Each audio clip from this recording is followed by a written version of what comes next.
Cenk Uygur and Kasparyan with you guys. No, you guys don't understand though. You guys don't even. We've started the show and you already don't understand how epic this show is going to be. So massive details ahead. We got Biden news, we got Trump news, we got COVID news, we got Pelosi news. We make big ones, we make little ones, as George W. Bush used to say. But guys, Trump totally like this is not. This is beyond Trump crazy. We're in a totally different land now.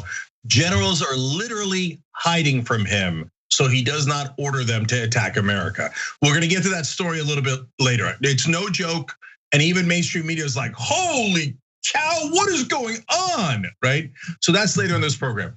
Now, we're gonna do a house cleaning as we always do. I actually wanna go to right away to a member comment. Well, that never happens off the top of the show, but it's happening today because I just interviewed David Sirota for on the conversation, and we talked about Medicare for all and how to get to it, et cetera. Mickey C, a member, wrote in, is there any chance the conversation will be posted publicly? It's so very important for people to hear Sirota's take on this. I'm sure it would change the minds of a lot of people who are against forcing the vote and are against any and all standing up to the establishment.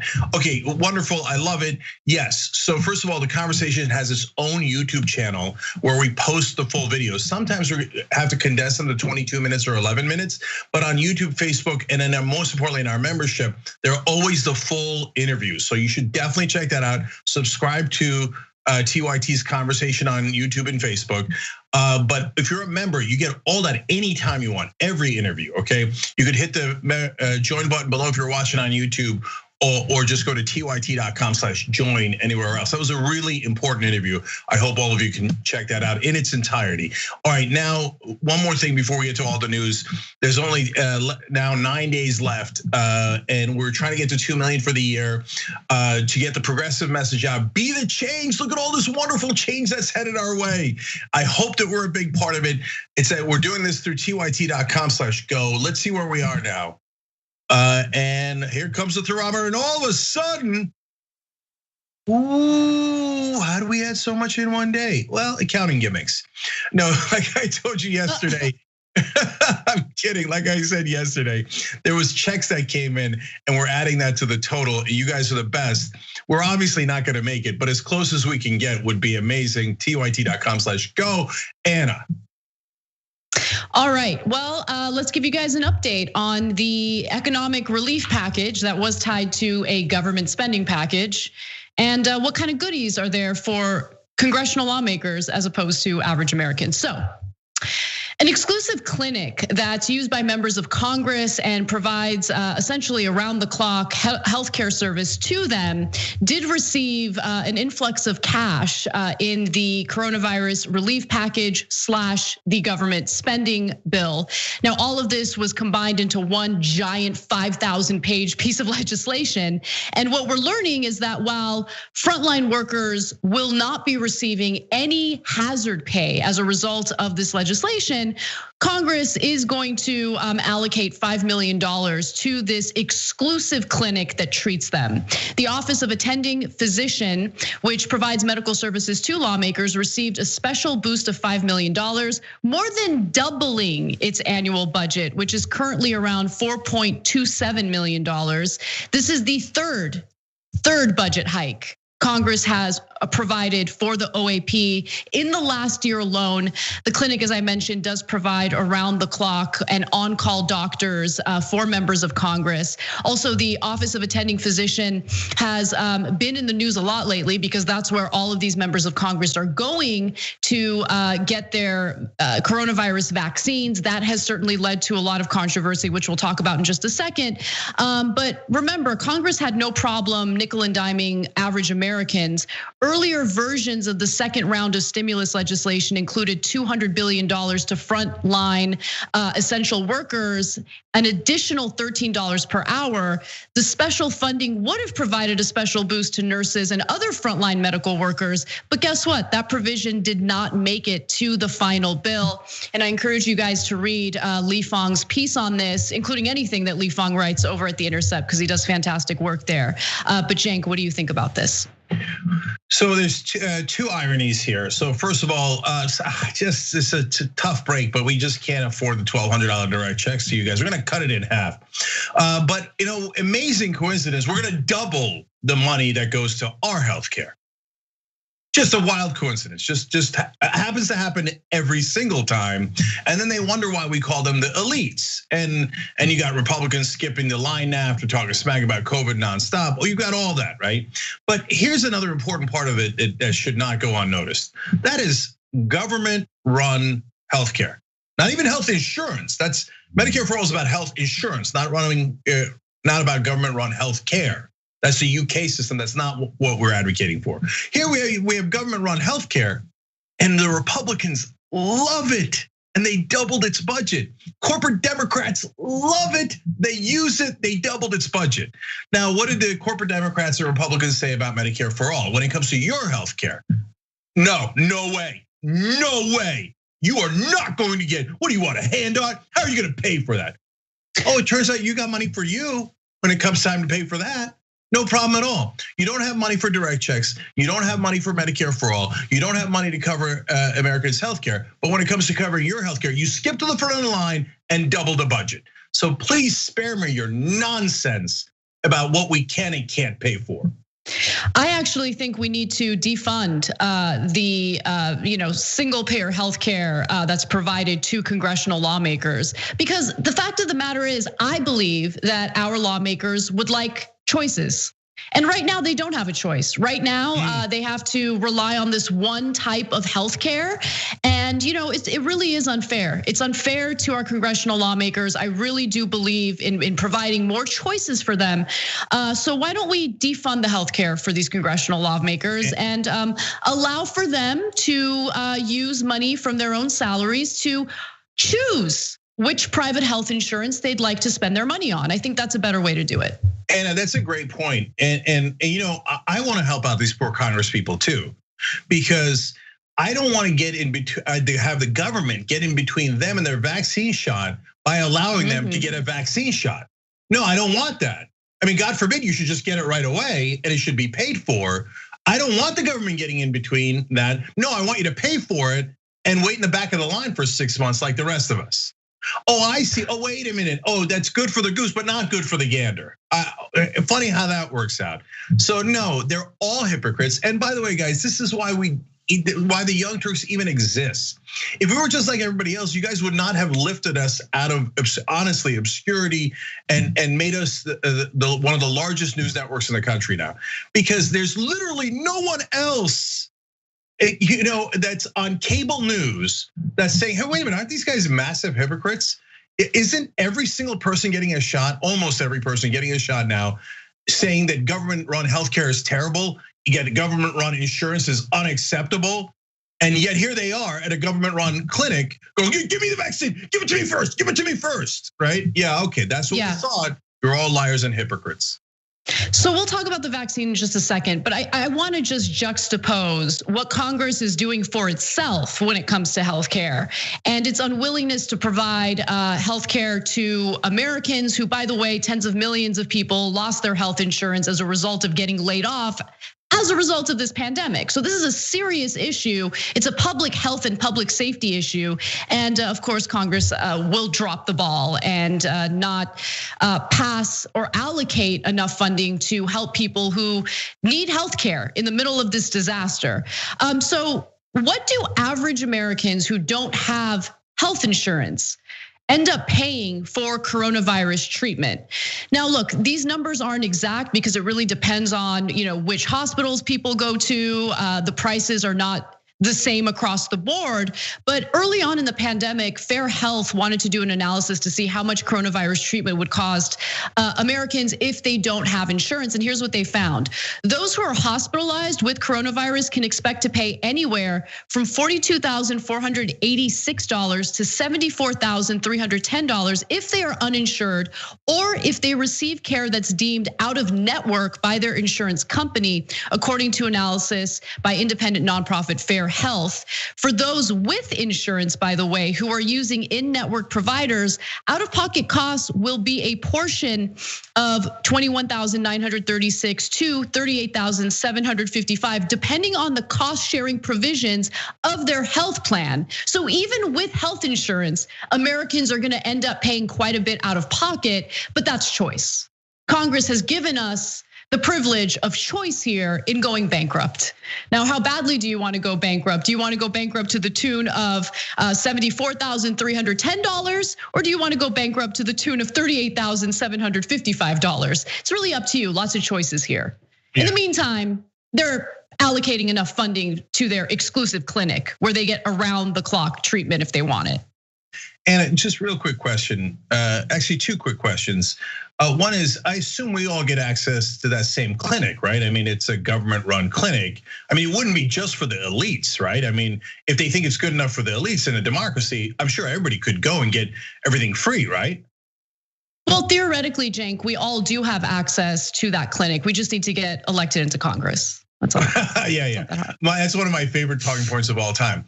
No, you would get access to healthcare. I mean, you wouldn't actually get healthcare, but you get access to healthcare just like you have an access to a Porsche. You don't actually have one, but you have access to one. I mean, you could look at one from the street. And then I just wanted to ask one last follow-up question.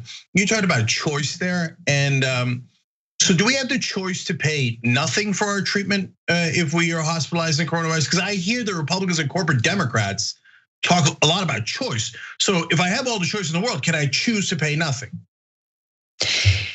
Yes, my answer remains the same. All you need to do is get elected to Congress, and as long as you're a congressional lawmaker, you have the choice to pay absolutely nothing for your coronavirus treatment.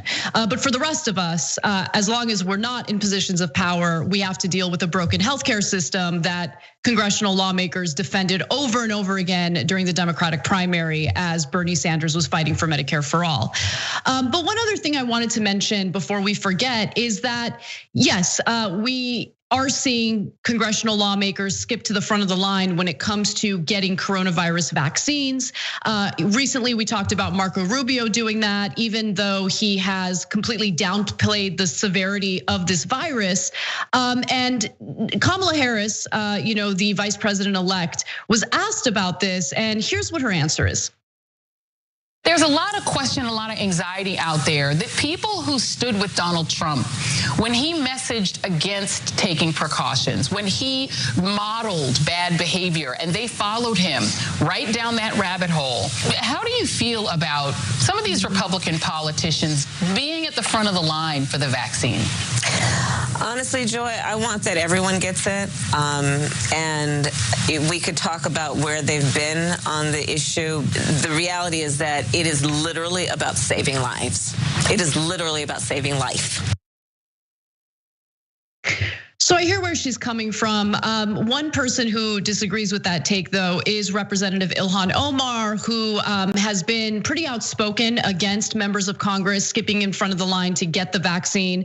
Now, the media has tried to spin this as Representative Omar going after Representative Ocasio-Cortez, who did in fact get the vaccine, took a picture of herself getting the vaccine and posted it on social media.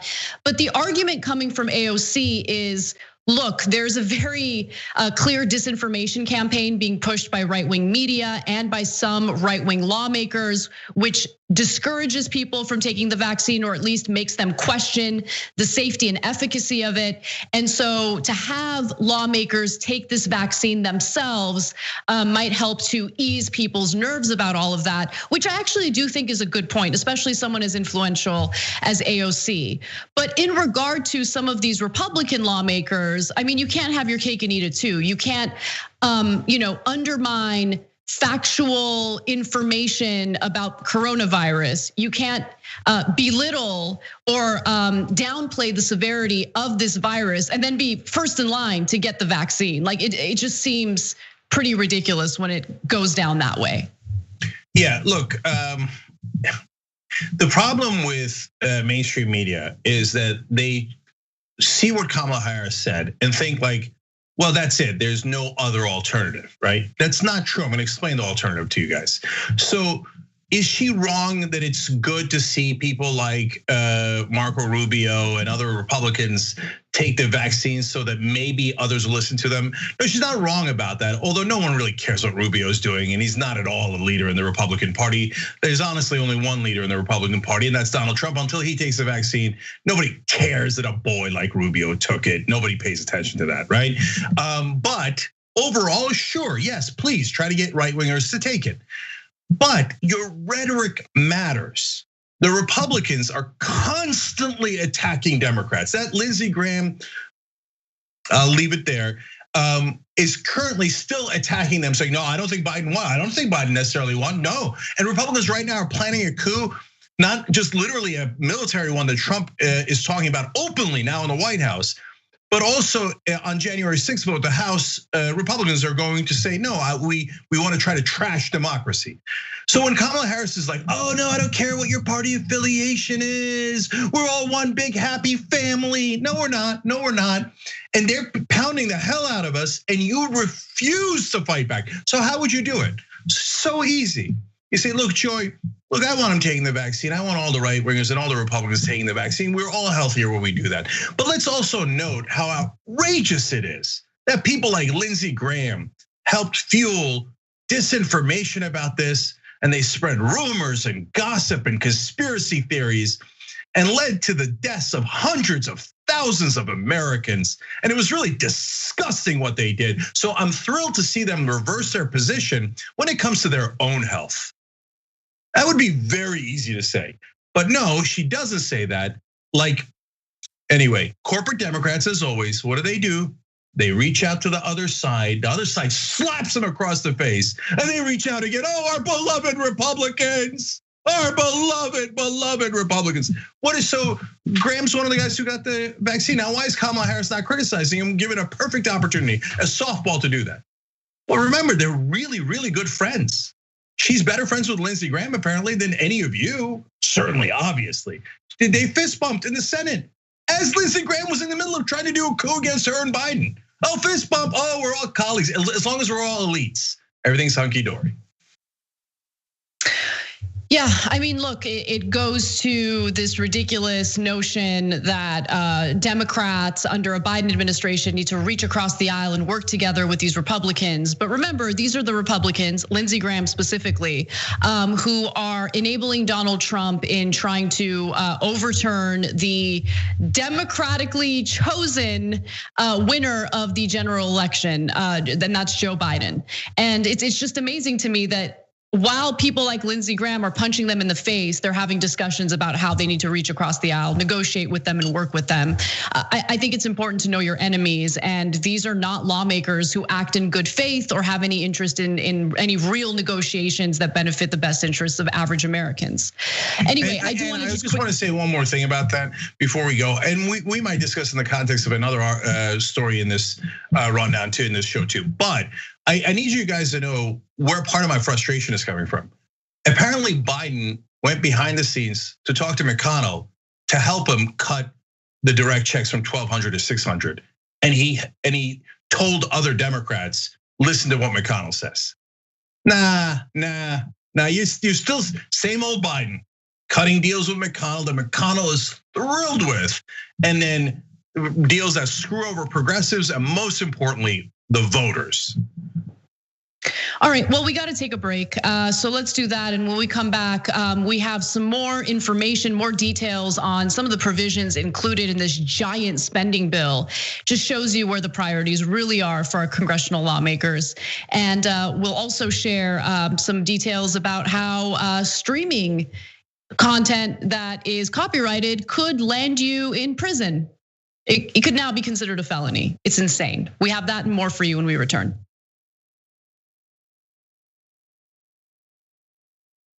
You know what the progressive movement needs? It needs a little energy, a little pizzazz, maybe a little caffeine.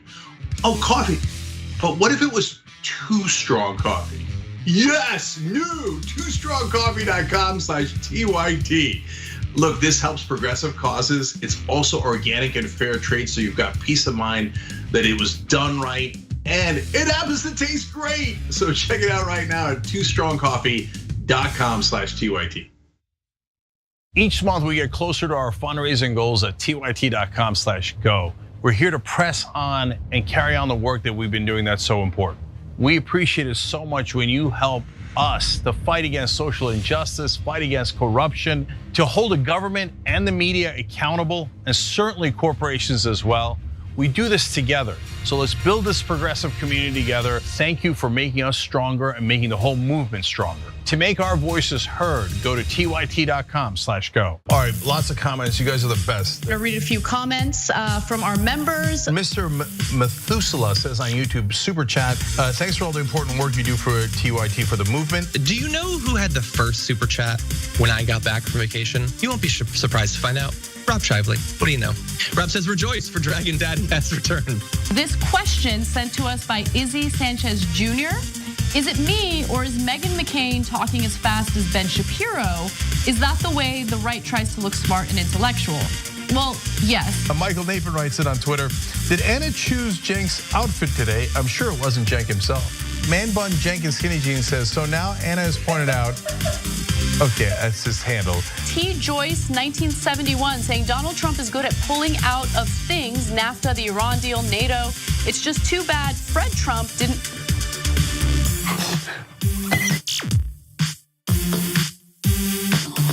Cool news, shoptyt.com now has books. There's a whole bunch of books there. You're gonna be shocked to find out that they're largely progressive. Of course! Ryan Grimm's book, We've Got People, is there. It's a fantastic story from Jesse Jackson to Bernie Sanders to AOC that explains the progressive movement probably better than any book I've ever read. Speaking of awesome books, my dad's got a book out called The Original Young Turk, where he goes from the poorest olive farmer you ever met in your life to living the American dream. PragerU is a right-wing media outlet that gets $20 to $25 million a year from billionaire backers. TYT doesn't have billionaires cutting us checks, but the good news is that we don't need them. Okay. Bring it down. TYT can beat the right-wing media and their billionaire funders with contributions of just $200,000 a month from TYT fans donating to tyt.com/go. And we're already halfway to our goal. Look, whether you give $3 or $3,000, your contribution helps us press on. And it might sound like it's a lot of money, but remember, it's only 10% of what they get from billionaires in these giant checks. And with 10% of their money, we're mauling them. And we can continue to get that progressive message out to everybody. And since we're only accountable to you, our fans, and not the corporate backers, we can cover topics like Medicare for all, Green New Deal, and definitely getting money out of politics without having to look over our shoulder at which donors we might be upsetting. That is liberating. You guys liberate us. The Pragers of the world are accountable to the billionaires that give them money, and in turn, what do? They deliver propaganda on their behalf. We deliver the truth to our audience and are only accountable to you. We are the microphone of the progressive movement. Help us keep going by making a contribution today at tyt.com/go. Let's go beat those billionaires together.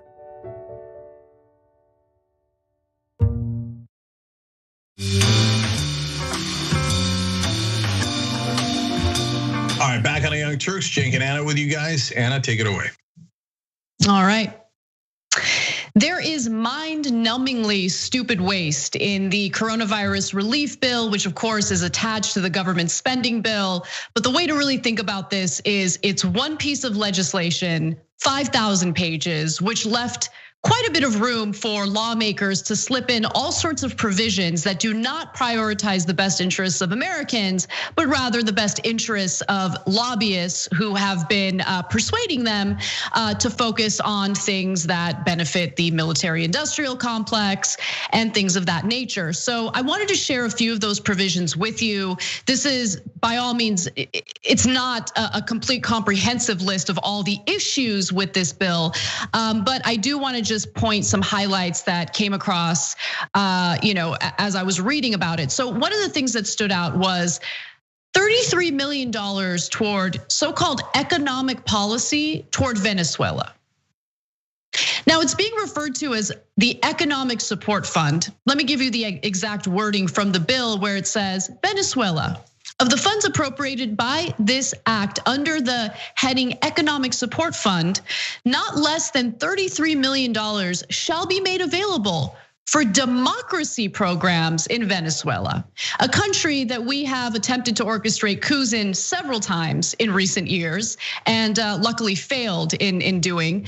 But it seems like, no, we need to spend some additional taxpayer money on meddling in the internal affairs of Venezuela and its government. It's absolutely shameful, especially when you consider that there's been no hazard pay in this bill for frontline medical workers or frontline workers, period. The direct checks to Americans is far less than what they received under the CARES Act. Instead of $1,200, it's only $600. The unemployment benefits are only $300 per week for 11 weeks as a result, or as opposed to $600 per week, which we received under the CARES Act. And the original plan was for the unemployment benefits to last for about 16 weeks, and that was then scaled back to 11 weeks. So it really does show you where the priorities are here. By the way, there's more than $19 billion set aside for the military to buy more weapons. Didn't Congress just pass military spending? So why is there another $19 billion added on in government spending in this particular bill? It makes no sense. It's known in the bill, this is the wording that I want to share with you. The money is being allocated for construction, procurement, production, modification, and modernization of aircraft equipment, including ordnance, spare parts, and accessories, therefore, specialized equipment, expansion of public and private plants, including the land necessary, therefore, and such lands, and interest therein may be acquired, and construction prosecuted thereon prior to approval of title. So if you just keep reading, essentially what this is going to be used for is more machinery for the military, which again makes no sense to me, especially when you consider the fact that the Congress just passed the latest round of military spending, and every time they increase the budget for the military. There was also $500 million allocated for Israel's missile defense system, and this I thought was new spending, but the fact of the matter is it's just another installment of the $38 billion that the Obama administration agreed to give Israel back in 2016. This was part of a military aid negotiation that Obama engaged in with Benjamin Netanyahu. And so the United States previously agreed to give Israel $500 million to develop missile defense systems as part of the 2016 Memorandum of Understanding, which covered a 10-year period and $38 billion in military aid to Israel. So I get that was already negotiated during the Obama administration, but can we put a hold on that? Can we, especially at a time when more and more Americans are going deeper and deeper into poverty? I know I keep sharing this statistic with you guys, but it's important. 8 million additional Americans have gone into poverty since the summer.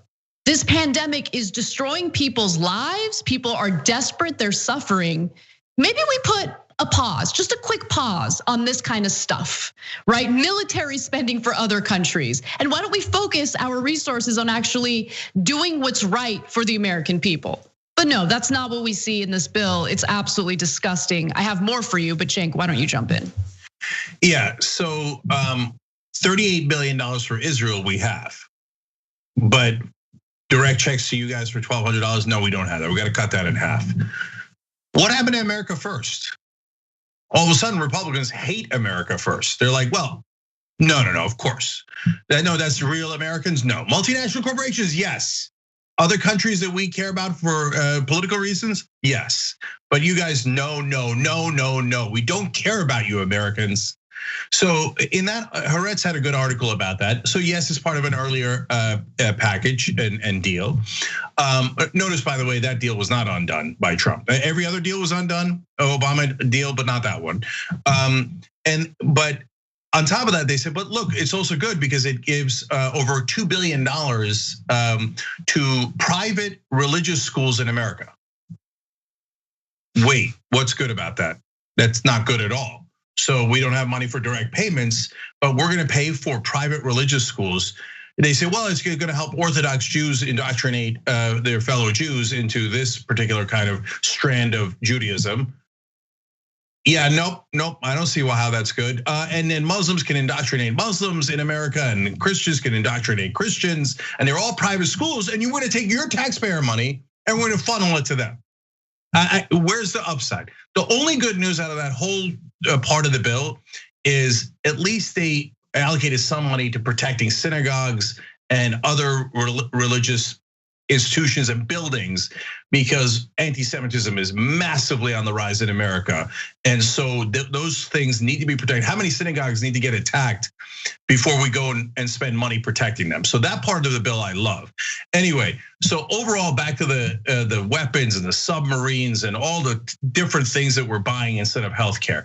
Look, Eisenhower, a Republican president, said this: every dollar we spend on missiles and ships is a dollar taken out of the mouths of your kids, out of their health, out of their education, out of their well-being, and literally the food on their table.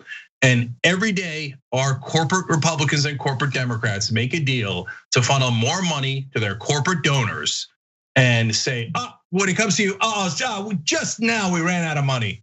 What a shame how that turned out. When finally it came to the voters, we're all out of money. Sorry. Yeah, no, I mean, and there are so many absurd elements of this bill, right? I mean, we've talked about the $1.4 billion that's been allocated for Trump's border wall. Why? Why are we doing that? Why are we doing that right now? I mean, Trump is a lame duck president. Why are they even including the funding for this nonsense wall, which has been a complete and utter failure? As Li Fang tweeted about, if you own a racehorse, the coronavirus stimulus legislation has a tax break for you. And that's in addition to the double dip taxes in regard to the PPP money that some businesses are taking. That money could end up being forgiven loans for businesses.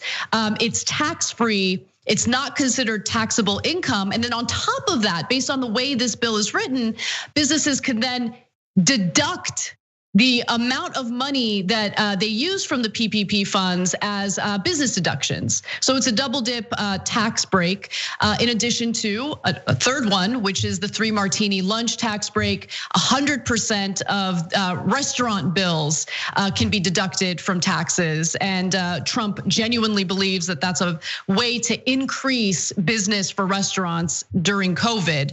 And Li Fang also tweeted that the PPP bailout money for small businesses originally covered payroll and rent. The new stimulus legislation now says PPP can cover cloud computing services, which potentially means the government is now picking up the tab for automation. Remember, the whole thing about PPP was it was meant to be a way to, yes, protect small businesses from failing during this incredibly difficult time, but it was also meant to persuade these businesses to keep employees on payroll. So algorithms and robots, automation, not really interested in protecting that. Definitely interested in protecting the livelihoods of actual living, breathing humans. That's what this was supposed to be about. But this is why it was such an issue, and AOC, pointed this out several times yesterday when the bill was. It was clear the bill was 5,000 pages, and Congress had access to it about 2 hours before they needed to vote on it. Come on. So, is every member of Congress, is any member of Congress really going to know what's in this bill? Of course not. Now, it did pass in the House, it did pass in the Senate. Now we're waiting for Trump to sign it. Yeah, so I remember when they did not have enough time, in their opinion, to look at the final version of Obamacare after a year of looking at all the details. And the Republicans still cry about it to this day. Nobody got a chance to read it. Nobody got a chance to read the final version, even though we all knew exactly what was in it. Now, they say, you don't know anything in there. We snuck things in there about racehorses and cloud computing, et cetera. Yeah, you got 2 hours to read it. You can read it, who cares? And other than progressives, who makes an issue out of it? Nobody. All of a sudden, Republicans, where's the 2 hours? Nothing. There were, to be fair, there were Republicans who actually ended up voting against the legislation. And a few of them did speak out about how they didn't have enough time to read it. Believe it or not, Senator Ted Cruz was livid about the fact that they only had about 2 hours to read the actual language in the bill before voting on it. So credit where credit is due, although obviously I have deep issues with Senator Cruz, but he's right on this. No, Anna, I love that you brought that up. We have a perspective, but we care deeply about facts. So if Ted Cruz is registering a complaint that this is thrust upon them in a way that they cannot read it, thank you. That is a principled position. I might not agree with any of your other positions, but that is correct, and I'm thrilled to give you credit for it. I wish you were right more often. Okay, so that's number one. Number two, a part that you didn't mention in the bill is the Grey Poupon tax relief. So when the two limos pull up to one another and they ask for Grey Poupon, you got to make sure that you can't tax the Grey Poupon. I mean, if you're doing like French mustard, that's fine, but then we're going to tax that, but not the Poupon. Okay, so that's not actually in the bill, but would you be surprised at this point if it was? But seriously, last thing, guys, and this one's real: racehorses. Special tax break for the incredibly wealthy people that own racehorses. Okay, now let's guess where they're holding a derby where there's tons and tons of racehorses and racehorse owners. Oh, right, Kentucky. Where's Mitch McConnell from? Kentucky. What a coincidence. He didn't have money for your direct checks. He didn't have money for your health care, but he had money for his donors' racehorses. He had money for the Peaky Blinders. Yeah, yes, nice Peaky Blinders reference. Beats my 1980s Grey Poupon commercial reference. Okay, but at least we now, they could take this bill and the horse's ass it rode in on and shove it. All right, well, let's move on to something else that was slipped into this legislation that everyone should be concerned about, especially if you care about freedom of expression and independent news. So the new government spending bill approved by Congress includes language making streaming unlicensed work a federal felony. Now, currently it's a misdemeanor. However, making it a federal felony includes prison time and hefty fines. And this was something that was slipped into the bill by Republican Senator Thom Tillis. Here are the issues with it. It's had very little time to circulate before evidently becoming part of the spending package. Now, if passed, meaning if Donald Trump signs this bill, illegal streaming of works, including movies and music tracks, could carry a penalty of up to 10 years in jail. The spending bill also appears to adopt a long discussed plan to create a small claims adjudication system within the US Copyright Office. Critics say it could help copyright trolls and giant companies go after ordinary internet users, which it definitely will. People found to have shared a copyrighted piece of content could be penalized with a fine of up to $30,000 according to the bill's text.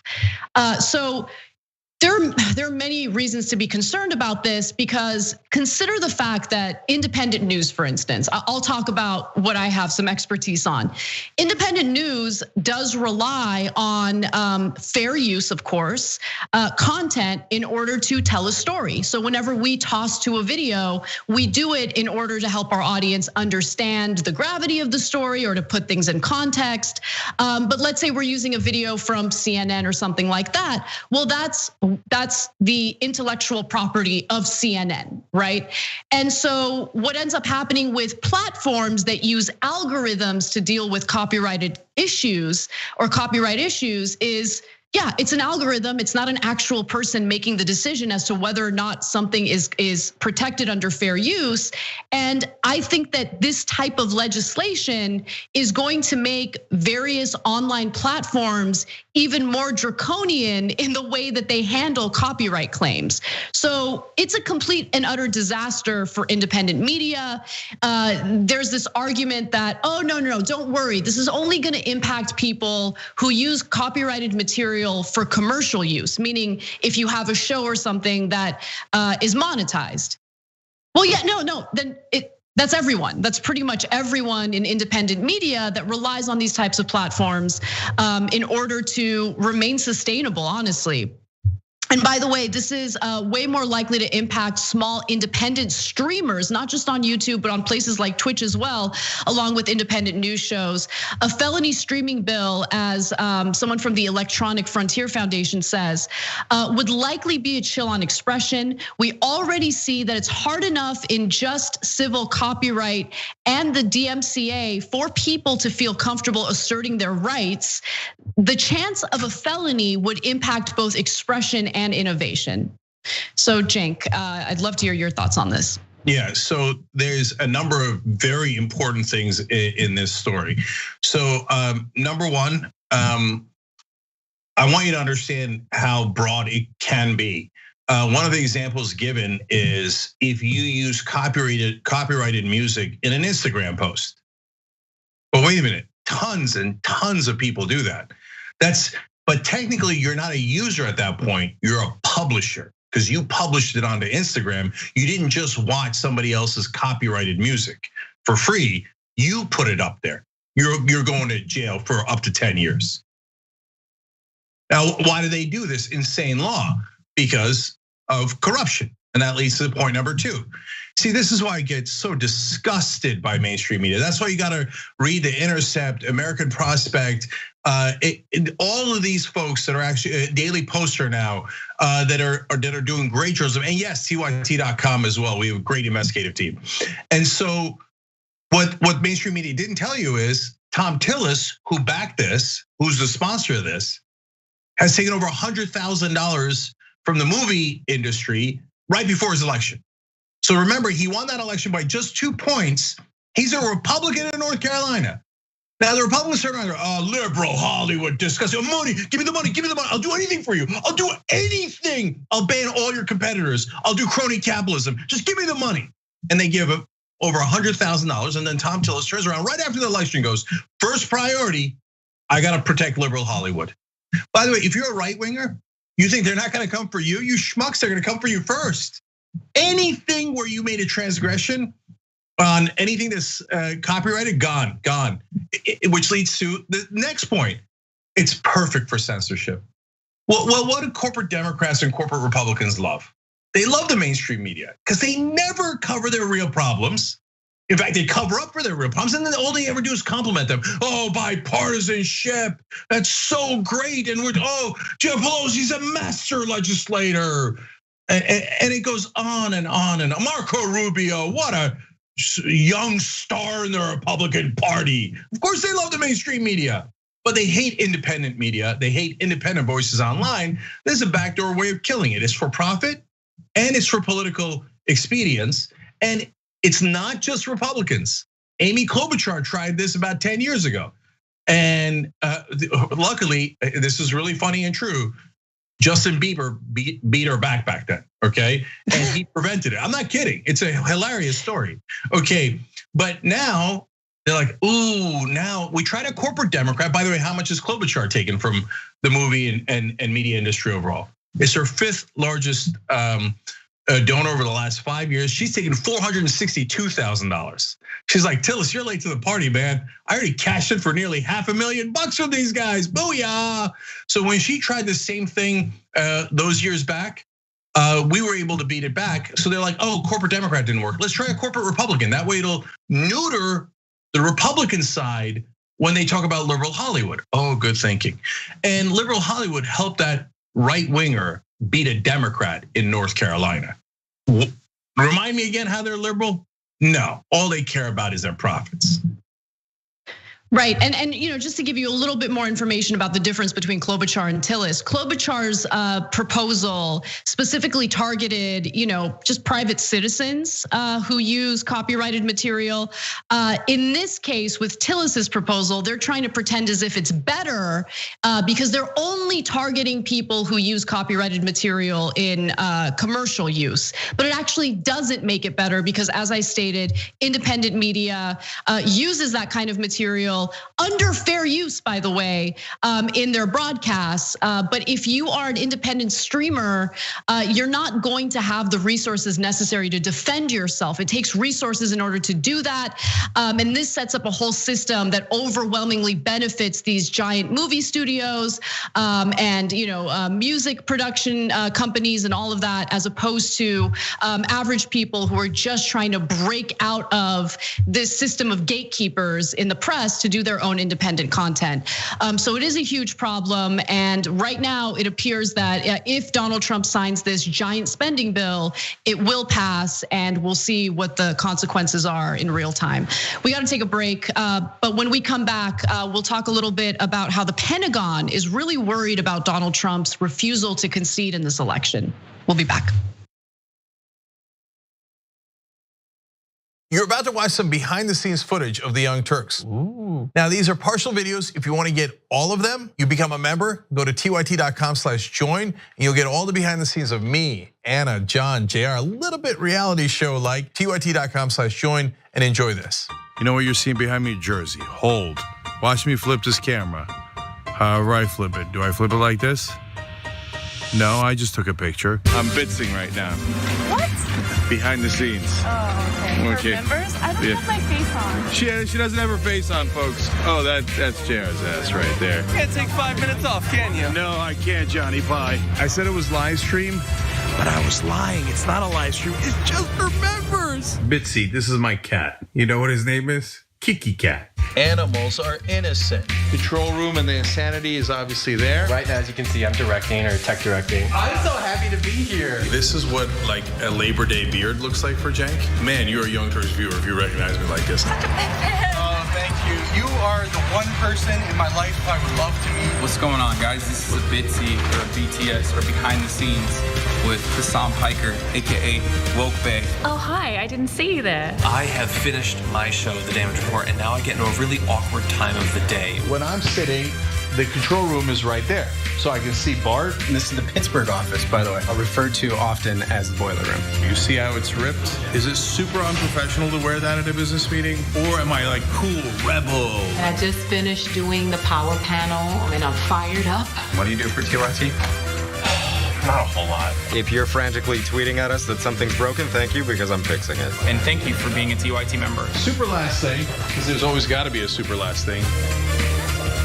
Oh, that was disastrous. This has been behind the scenes, behind the scenes.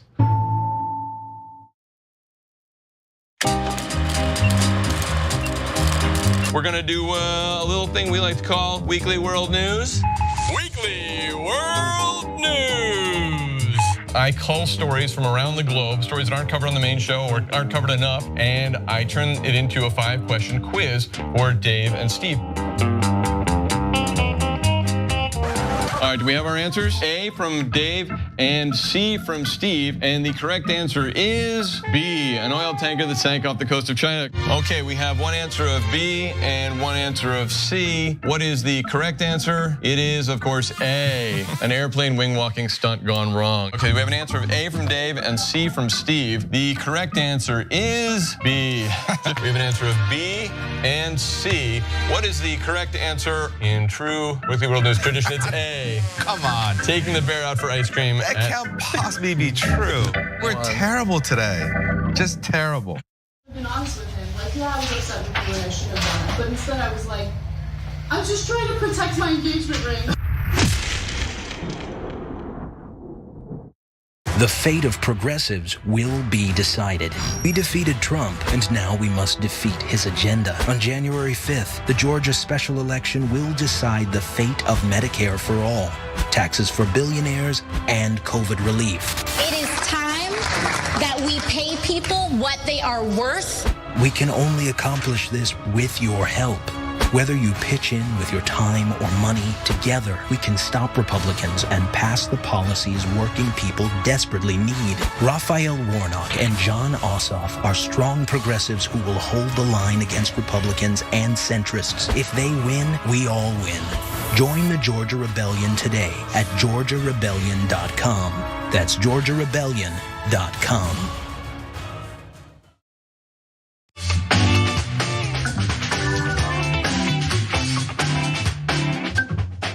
Back on the Young Turks, Cenk Uygur, Anna Kasparian. Anna's about to tell you about how there is a literal mad king in the White House. Or at least he wants to be a literal king, and he's definitely literally mad. So if this had even a 1% chance of success, I'd be blowing my top right now. But it is still very scary and insane times. Anna, take it away. Well, there's growing anxiety among officials within the Pentagon over Donald Trump's refusal to concede to Joe Biden in the general election. Now, of course, Trump and his team of I can't believe lawyers, I can't believe that they're actually still like licensed lawyers, have failed more than 50 times in these legal challenges. There's absolutely no evidence of widespread voter fraud.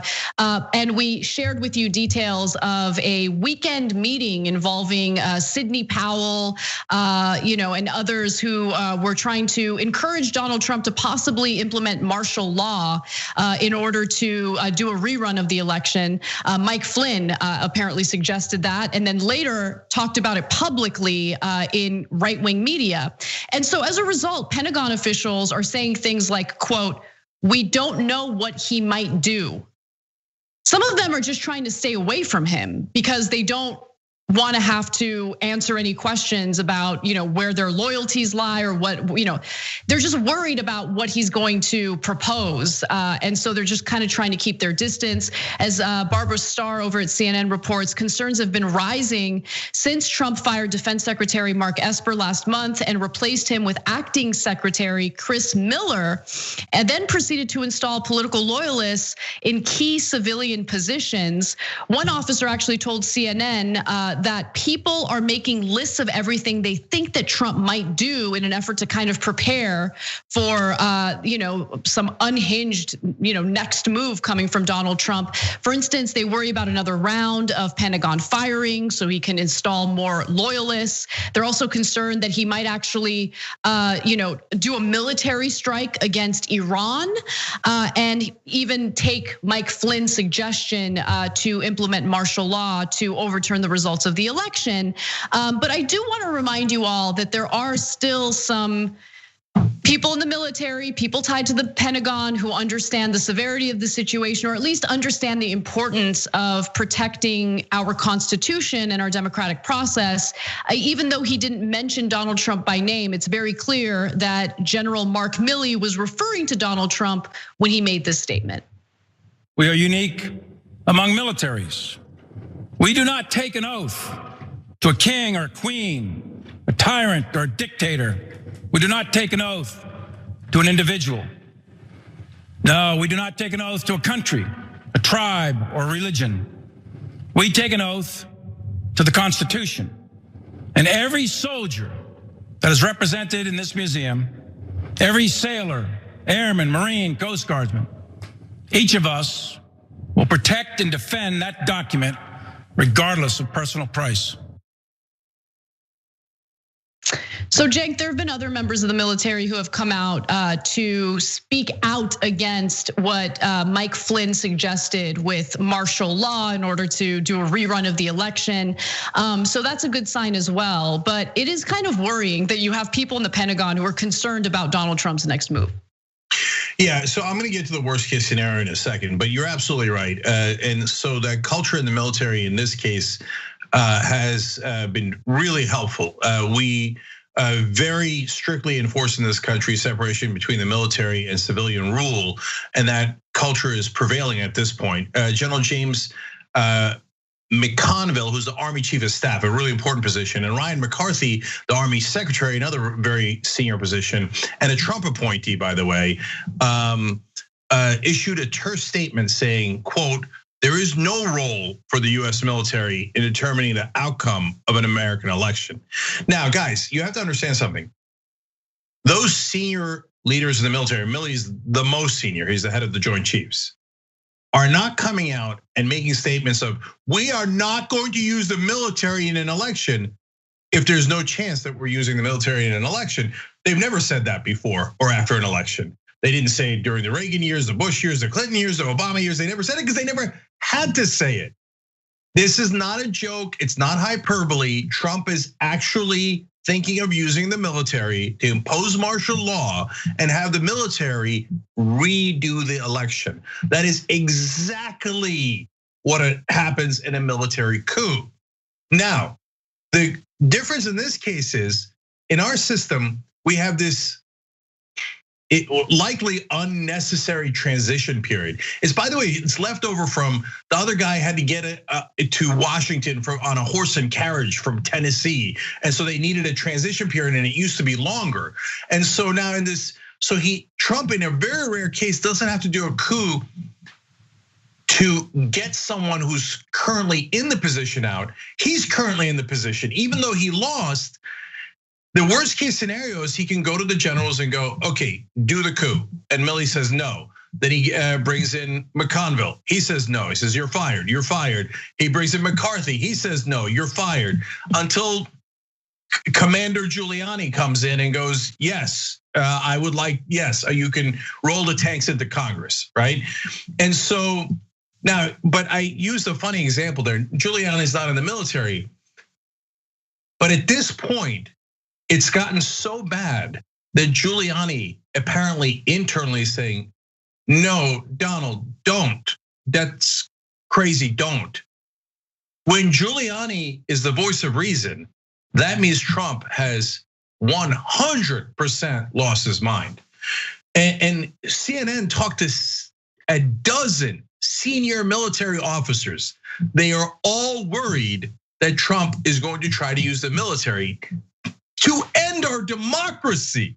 We have to be super clear about this because 74 million people voted for him and almost all of them still support him. They have to understand this guy is an absolute dictator wannabe and hates democracy and hates the idea of America. It's inarguable. Our own military is screaming from the rooftops. We do not use the military to do coups in America. Wake up, Republicans, wake up. You were supposed to be against this exact kind of tyranny. Yeah, no, you're absolutely right. And just to be clear, when Rudy Giuliani tells Donald Trump, no, don't do this is a bad idea, he's specifically referring to using martial law, right? Yes. Okay, all right, wow. Okay, so martial law apparently it goes a little too far for even Rudy Giuliani. I actually didn't know that. I didn't know that he spoke out against that. I'm surprised that Rudy Giuliani hasn't been replaced by some other insane person, someone even more insane. Yeah, Rudy's saying, hey, look, you want to seize the voting machines and let me do them, as he said just yesterday and Sunday, and we'll fix it. No problem. You want to steal the election? No problem. You want me to do 59 cases where I get humiliated and we don't have a single piece of evidence? No problem. You want me to lie through my teeth in every public appearance? No problem. You want to do what? You want to end democracy? And you want to use the military to turn this country into just a place where you're, nah, Donald, you can't do that. I mean, even apparently Rudy has a limit and Trump has exceeded it.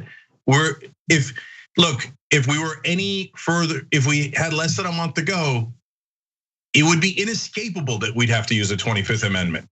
And by the way, we're still not done with it because he could go through all of the military command and fire all of them. Tata will do it. I'm serious. There's a lunatic who's in a senior position in the military right now that Trump appointed, who thinks that Obama is a Manchurian candidate for terrorists in the world, just totally unhinged and detached from reality. So if Trump told Tata roll into tanks, he'd do it in a second. So this is a real threat. And in that situation where he fires all the generals, I literally don't know what happens. So does somebody then arrest Tata for violating the Constitution? Do they arrest the president? How would they do that? So this is an unbelievable mess because the president has very literally lost his mind. We have to take a break, but I will leave you with this thought. Cenk thought that Trump would leave office before the election. Like, it just blows my mind that you thought that, Cenk. It blows my mind. Anna, you are right to point out how wrong I am about that, okay? On the other hand, I also told you As soon as he lost, I said he'll use the military. He'll consider using the military option. I said it from the beginning. And as always, everybody else is like, oh, Cenk, no, you're being ridiculous. No, Trump would never do that. That's un-American. Oops. All right, well, let's take a break. When we come back though, the White House, it continues to turn. Come right back.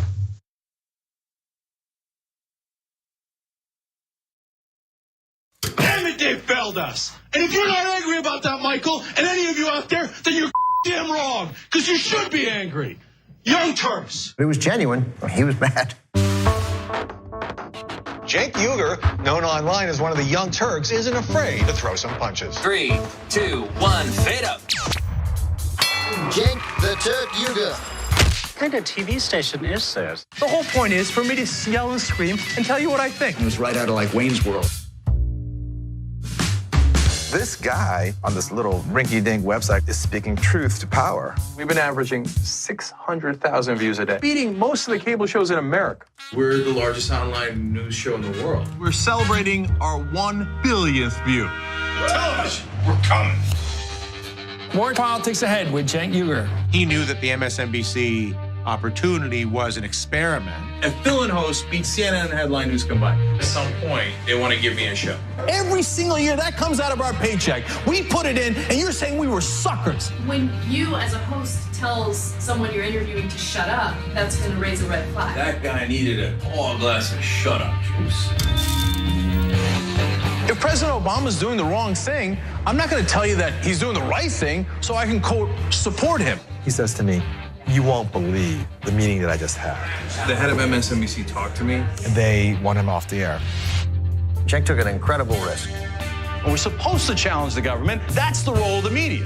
The Democrats and the Republicans are here to screw you. And who on the air is saying it? I wouldn't have done what he did. That if I'm gonna be a talk show host, I should be the biggest talk show host in the country.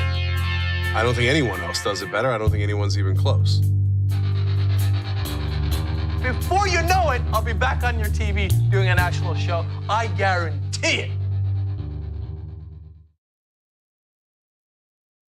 We talk about TYT Army being so strong. Usually they help us run our show. Now they're gonna help us run the country. Like this. It's time that we reclaim democracy for the people. We had a huge victory for Wolfpack. When Lincoln said this was a country by, of, and for, he said of the people, not of corporations. Our representatives don't represent us. Whoa, democracy! United! We are! We are! Too strong! There's thousands of volunteers, and you can be among them. When you get the power back, oh, that feels good. This is just the beginning. Knock, knock. We're coming for them! Wolf-pack.com.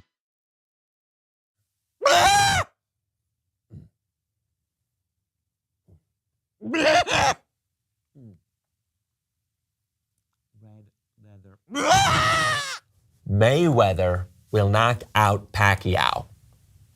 Floyd beats his wife.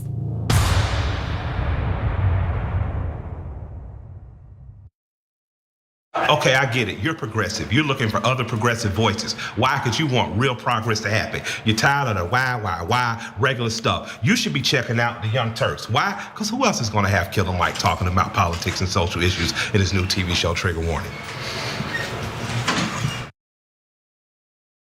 My dad wrote the story of his life. It's called Original Young Turk. It's a book on shoptyt.com. Part of the story is how I became progressive.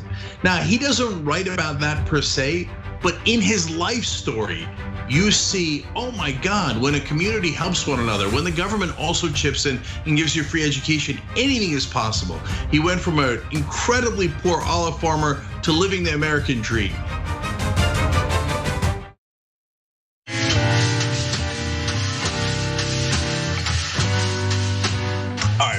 Turks, Cenk, and Anna, and all of you guys with us. So speaking of you guys, I'm gonna read a couple of member comments. tyt.com/join to become a member. Trigger Incarnate writes in, The moves being made in the Pentagon makes no sense in regards to a possible coup, but they make logical sense when it comes to removing the safeguards in place to prevent a war with Iran. Buckle up, it's going to be very stupid 4 weeks.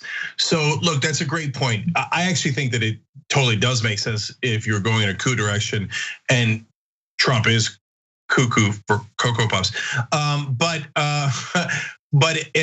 But you're right to bring up the Iran point, and I wish I'd brought that up in the story. I love doing the show with you guys. And we're worried that he might try to create a war, because in his stupid mind, he might think, well, you can't change a president in the middle of a war. Of course you can, you schmuck. We already had the election. He's so dumb. Anyway, you know what? The last general he might ask to do the coup, he might be like, all right, let's get the Surgeon General in here. He'll do it for me. Anyways, last one. Pale Blue Dot says, water pipe, Anna. That is a safe way to describe it and not get in trouble. I know, I live in California, so I'm gonna bong it up. It's okay. We're good here. You can like literally walk into a place and buy a bong and marijuana at the same time. Not that I'd know anything about that. But thank you for the water pipe, whoever sent it, I love it. Yeah, and look, we'll talk more about it in the post game for the members. Hit the join button below if you're watching on YouTube to become a member. It's free on Twitch if you have Amazon Prime, but we do get the revenue, so that's awesome. If you can, double up on Twitch. And then, but look, now California has it as perfectly legal. I want to describe to you guys what happens for those poor folks in the audience who do not live in a place where it's legal. What happens when you go to a pot shop in California? So we'll save that for the post game and the members. All right, Anna, what's next? All right. Mike Pence appears to be distancing himself from Donald Trump and his ridiculous claims of widespread voter fraud, which means that Trump is upset and he's throwing temper tantrums behind the scenes as the White House turns. Made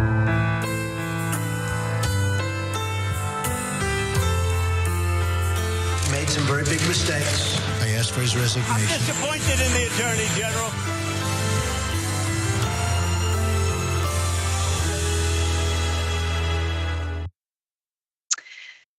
So for all the issues that I have with the Republicans who run the Lincoln Project, they do deserve credit in instigating drama and conflict between Donald Trump and people who are closest to him in the White House. In fact, a source who spoke with Trump said that the president was complaining about his vice president, Mike Pence, and brought up a Lincoln Project ad that claims that Pence is backing away from Trump. This ad has clearly got inside Trump's head, the source told Axios. And so I hadn't seen this particular ad. And then I watched it and realized exactly why Trump is throwing a temper tantrum behind the scenes. Let's take a quick look. The end is coming, Donald. Even Mike Pence knows. He's backing away from your train wreck, from your desperate lies and clown lawyers. When Mike Pence is running away from you, you know it's over. Trying to save his reputation, protect his future. Oh, there's one last thing, Donald. On January 6th, Mike Pence will put the nail in your political coffin when he presides over the Senate vote to prove Joe Biden won. It's over, and Mike Pence knows it. Look, I don't like how this kind of launders the reputation of Mike Pence a little bit, because Mike Pence certainly has been one of Trump's enablers and he doesn't deserve credit. He's also a coward who's planning on immediately leaving the country after he certifies the electoral votes on January 6th. So he doesn't deserve any credit. I do love the tone of that ad though. It's like, Donnie, everyone's turning on you, even your own VP. Like they're so good at making these ads. And I hate to admit it, but it's true. So yeah, of course people are gonna turn on Trump. Like what do you think they're gonna do? You think that Mike Pence is gonna go along with this ridiculous election fraud thing? Like he's been MIA, by the way. Like I haven't seen Mike Pence do anything publicly in a while.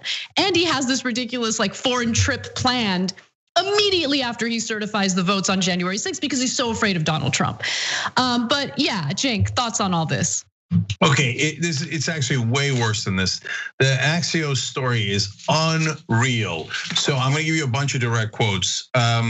So first of all, they explain on the Pence situation, Trump would view Pence performing his constitutional duty and validating the election result as, quote, the ultimate betrayal.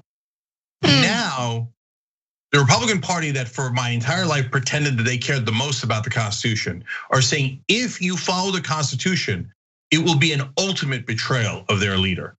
That's amazing. It's amazing, and it has to be noted. Okay, now it gets worse. I'm quoting Axios again. Trump thinks everyone around him is weak, stupid, or disloyal, and increasingly seeks comfort only in people who egg him on to overturn the election results. We cannot stress enough how unnerved Trump officials are by the conversations unfolding inside the White House. The president has absolutely lost his mind. I mean, he didn't have much of one to begin with, and he's always been a conspiracy theorist. He's always been nuts. He's always been a narcissist. But this is beyond the pale, even for his biggest sycophants. He's now turned on, according to Axios, Chief of Staff Mark Meadows, Vice President Pence, White House Counsel Pat Cipollone, Secretary of State Pompeo, Senate Majority Leader Mitch McConnell. He sent a graph to Republicans in Congress pretending that Mitch McConnell won his election based on Donald Trump's robocall. He's like, this is when the robocall happened, and that's why McConnell won. McConnell was kicking ass the whole time, unfortunately. He was gonna crush McGrath no matter what. No, Trump made McConnell, okay? He made McConnell. That's what Trump did. He made McConnell. McConnell was nobody. No one even knew about Mitch McConnell until Trump came along. Look, this guy has been unstable from day one. We have the very stable genius shirts at shoptyt.com because he says insane things like, I'm known for being a very stable genius. Look, historians will look back and go, how did you guys not see it? Who goes around saying I'm known for two things, being like a smart person and being mentally stable? The guy was obviously unbalanced from day one. All right, more from the Axios story. Trump is lashing out and everyone is in the blast zone. At this point, if you're not in the, quote, use the Department of Homeland Security or the military to impound voting machines camp, the president considers you weak and beneath contempt. So he's considering firing everyone in the building. One of the guys he's most mad at and is first up on the chopping block is Cipollone, who's the White House counsel who helped him so much through impeachment and through everything else. He did everything Trump asked him to do. But now that he won't, he's like, all right, seize the voting machines. And Cipollone's like, we have absolutely no constitutional authority to seize voting machines that are run by the states. It's not in any law, it's not in the Constitution. We just don't have the authority. He's like, yo, you're weak. You're weak. Why don't you just break the law, you loser, right? And suppose like, I don't know how to break the law. I don't know what you're asking me to do. And he's saying, no, he's thinking of firing him and replacing him with a loyalist. I think one of the best ways to understand Donald Trump's reasoning, and maybe I'm giving him too much credit because I just used the word reasoning, but we keep hearing about, or at least kept hearing about, Donald Trump being a businessman translates into good governance, right? He knows what it's like to run businesses, so he'll know how to run the government. Except in the business community, there's always a loophole. There are regulations, there are laws, and then there are always ways to skirt those laws. And Donald Trump has had a lifetime of finding loopholes, skirting laws, breaking laws, and getting away with it. And so, yeah, it makes a lot of sense that in government, when he doesn't get exactly what he wants, he's like, okay, well, what's the loophole? Like, what can we do to break the law and get our way? Because he's used to that. He's had a full lifetime of that. And when he gets pushback from people who have enabled him for his entire time in the White House, he's shocked by it and enraged by it. And he takes it personally instead of understanding that we don't live in a dictatorship, that we don't live in a country where someone can just like take a position of power and do whatever they want to do. There are actual constitutional rights that people have, constitutional protections, a whole democratic process. And he's like, okay, but yeah, got it. What's the loophole? And there isn't one, and he just doesn't understand it. Well, and there's a couple other things too. So when he ran his business, he would just tell people what to do and they would do it. But that's not how a democracy works. There's 3 co-equal branches of government. And so that's why he was genuinely shocked when the Supreme Court turned him down. He's like, but I hired 3 of them. He's so mentally slow. He doesn't get that, no, it's not like a small business. You didn't hire them. They don't work for you. They work for the people of the United States of America. The Attorney General doesn't work for you. He works for the people. He's not your lawyer. And Anna, you remember the story where one of his top executives in the Trump organization had come out, it was about a year or 2 ago, and said about how he does business. And she's like, he would just tell you to do something illegal. Like for example, he's like, I don't want any Braille in Trump Tower elevators. They're like, but Mr. Trump, that's illegal. We have to put the Braille in. We don't have a choice. He's like, no, don't put the Braille in. You're responsible.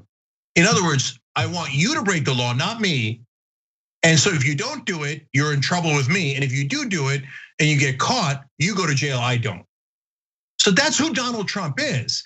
And he's such a mental little person that he just never understood that you can't order the Attorney General, the top military general, and the White House counsel to do things that are illegal. They're not allowed to. Look, they've already stretched the law to the absolute limit. Saying you're gonna hire a loyalist to replace Cipollone. Cipollone is a loyalist. All of them are loyalists. But he's saying, no, if you won't do a coup, you're not loyal enough. And look, last 2 quotes from Axios, because every one of these are amazing. So the person who's now coming in to replace Bill Barr is Jeffrey Rosen. And Axios says, quote, and they talk to insiders in the White House. Quote, the consensus is he has no earthly idea the insanity he's in for, okay? And they're advising him to stay away from the president. Just try to run for a month and see if you can get away with it.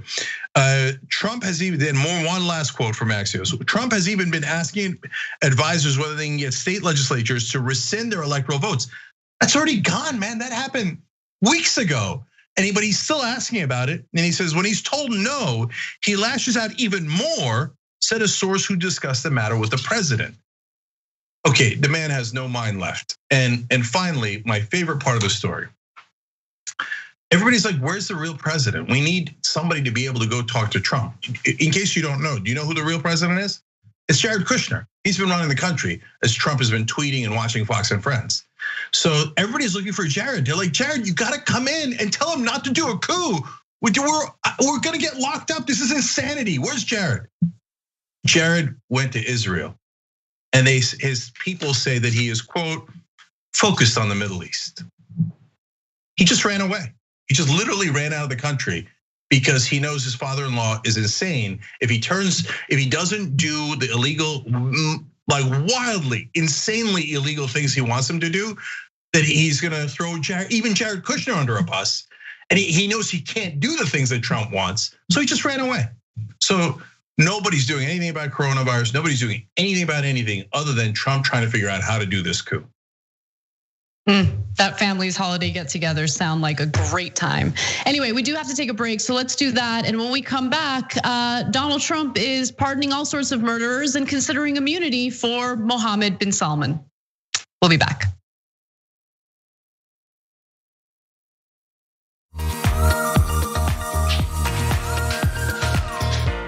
Magic.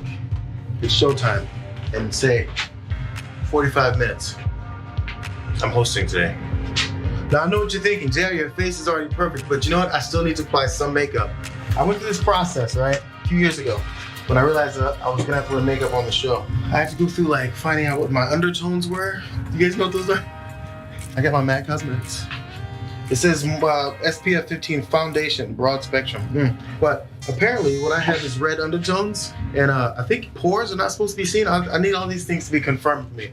These sponge things don't work for me. You gotta use your hands. This I did. That's how the magic really happens. So we're gonna go through a tutorial how to make the magic happen from beautiful to beautifuler. Let's go. I've already been moisturized. That's the first thing. But moisturization already happened. We go raw, all hands. Pick up a couple streaks. This is the guy we were putting on makeup. We got dots.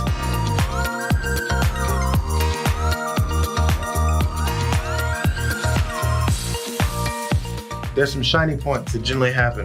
First of all, here we go. You dust here. I'm putting way too much, but you dust. Oh, get the excess off. You don't want chunky powder. There's like a T-zone, I think, right? Mine is a double T-zone.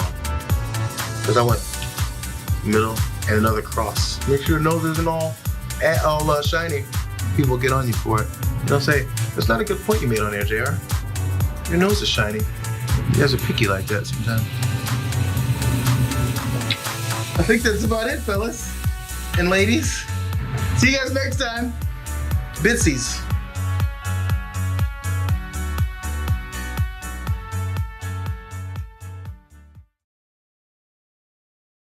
This isn't Anderson Cooper. If you say some BS, I'm not simply going to let it slide and then move on to the next thing.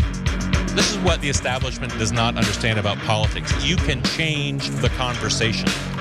This is my place in that broader revolution. We first have to fight to prove that we are human. We then have to fight for our freedom. Then we fight for our equality. And now we are fighting for our survival because your militarized police force thinks it's okay to shoot us at any point in time. Look at what's happening in society today, and it's hard not to think about what was going on in the 50s and 60s. We're all out here. Just everybody that cares about where this country's going, we're out here. We are going to win this fight.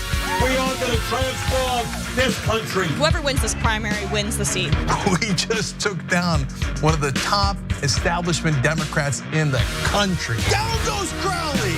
Down goes Crowley. This is the beginning. What do we got? We got CYP in the house.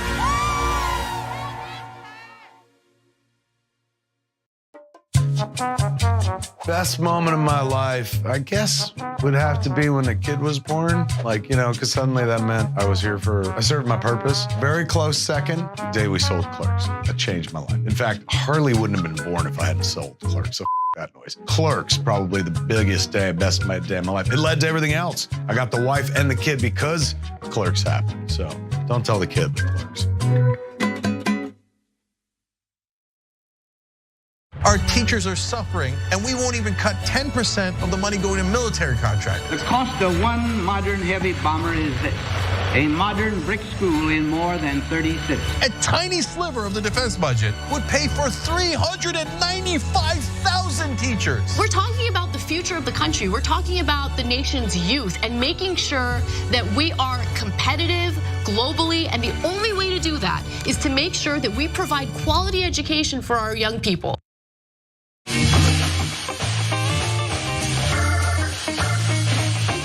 Back on a Young Turks, Cenk and Anna with you guys. But as I tell you guys every time, we actually do this show together. So YouTube member Chub Toad, funny name, but important news break, alerted us to breaking news that's happening now. And so we looked into it.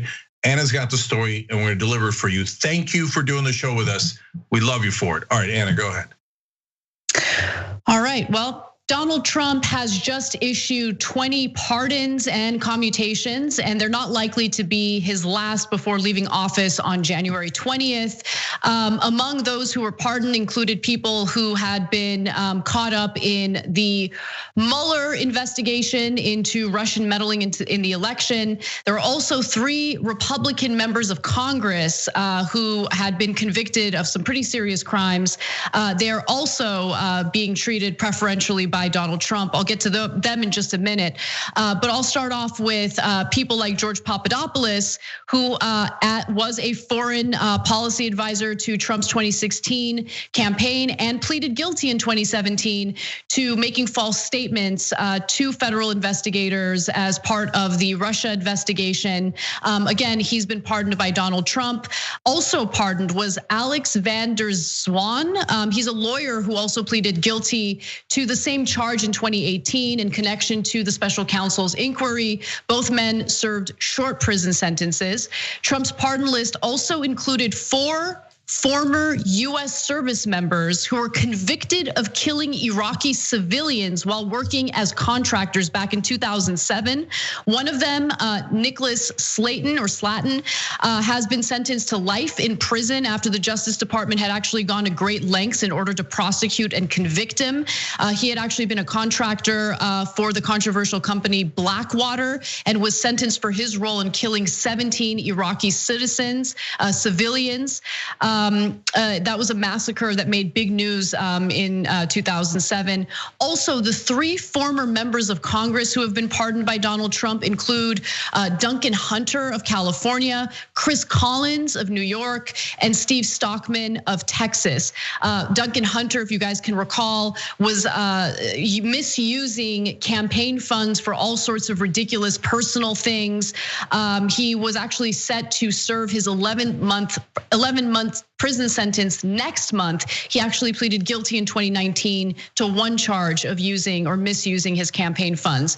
In regard to Collins, he's an early endorser of Donald Trump's. He's serving a 26-month sentence after pleading guilty in 2019 to charges of making false statements to the FBI and to conspiring to commit securities fraud. Stockman was convicted in 2018 on charges of fraud and money laundering and was serving a 10-year sentence. So we'll give you guys more details as we learn them. This is a late-breaking story, but it gives you a sense of the type of criminals and murderers that Donald Trump is interested in pardoning, as long as they remain loyalists to him. Yeah, so let me break down a couple of things here. First, on this list is Duncan Hunter, as Anna mentioned, and so Duncan, if you remember, took campaign contributions and then used them for his own personal purposes, and then lied about it as if he was helping veterans. I mean, there was 1,000 despicable things that Duncan Hunter did. But to me, the one that really was, I mean, he flew his pet bunny rabbit across the country on your dime. He's such a terrible, terrible person. Trump sees a terrible guy like that misused the campaign contributions. He thinks, oh, that's one of my own right there. I love that guy. But the most despicable thing he did was he pretended to be helping veterans and instead like used it to buy outfits for himself, golf outings, etc., and wrote down helping veterans. Okay, and by the way, who does that? Donald Trump does that. And so Donald Trump, we just gave you the story yesterday. It looks like Kushner set up a shell company and put $415 million of campaign contributions into it, and nobody knows what happened to that money.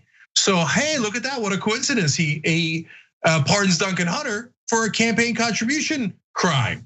And who else in the past, earlier in his administration, he also pardoned Dinesh D'Souza. Why? Campaign contribution crime. Okay, look at all the people he pardoned. Bernie Kerik, tax fraud. Who might have done tax fraud? Donald Trump. Scooter Libby, obstruction of justice. Who might have done it? I'm sorry. Trump. Yes.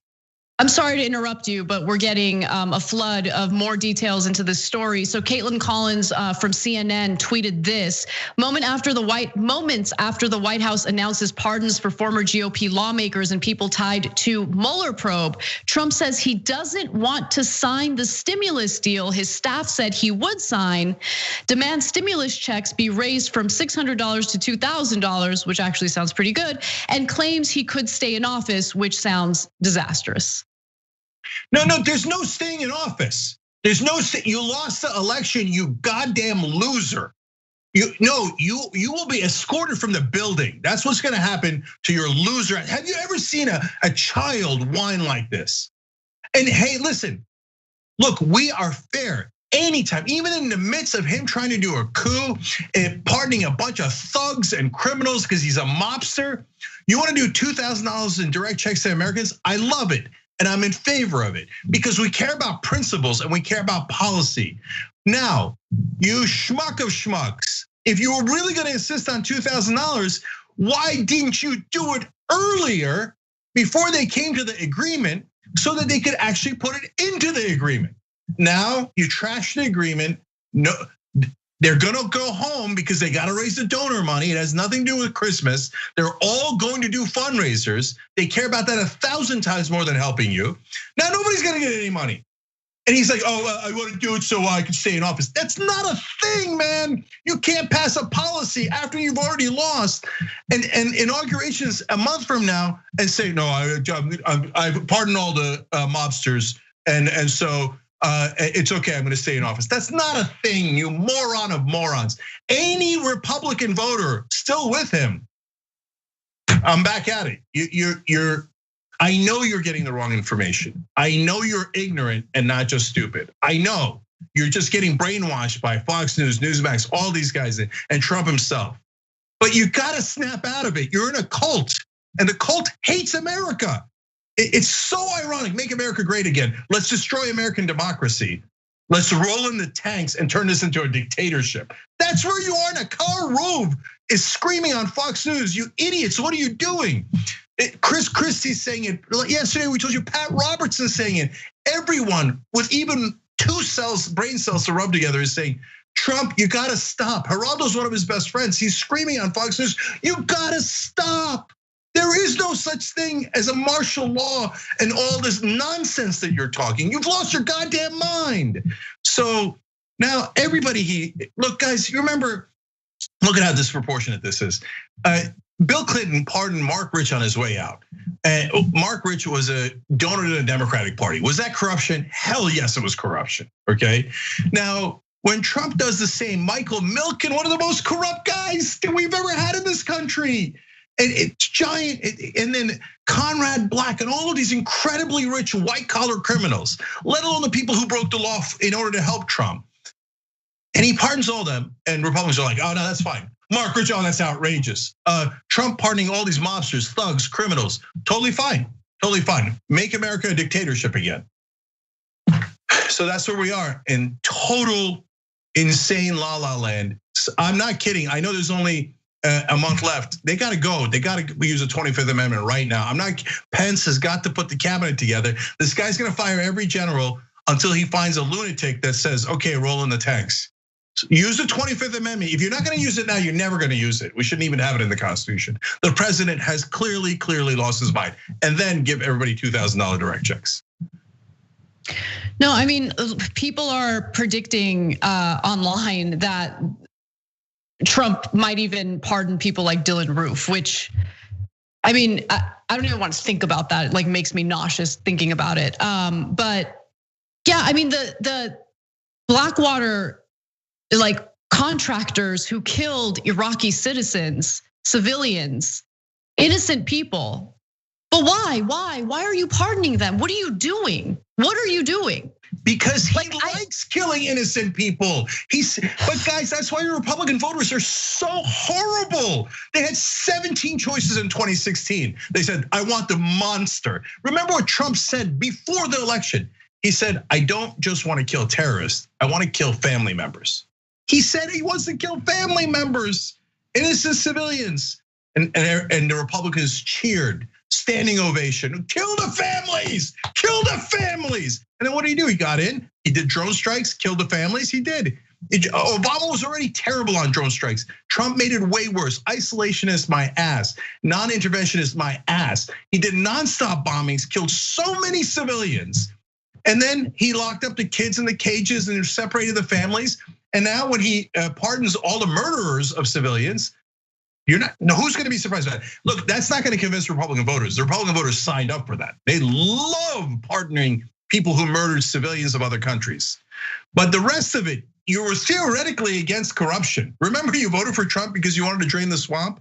Now Trump has just pardoned the entire swamp. Yeah, and we'll see what ends up happening with the spending bill and COVID relief as we get more details. But this is all crazy. Yeah. All right. Well, that story makes this next story almost pale in comparison, although it shouldn't. So let's just talk about more immunity for murderers. Donald Trump is seriously considering providing immunity to the Saudi crown prince Mohammed bin Salman from a federal lawsuit accusing him of targeting a former top intelligence officer for assassination. Now, this former intelligence officer ended up working with our own intelligence community. And apparently he has some damning information in regard to MBS and his rise to power, which is why he's been targeted by the Saudis. Now, the Saudi government has asked that the prince be shielded from liability in response to a complaint brought by Saad al-Jabri, a former Saudi counterterrorism leader and longtime US intelligence ally, now in exile in Canada.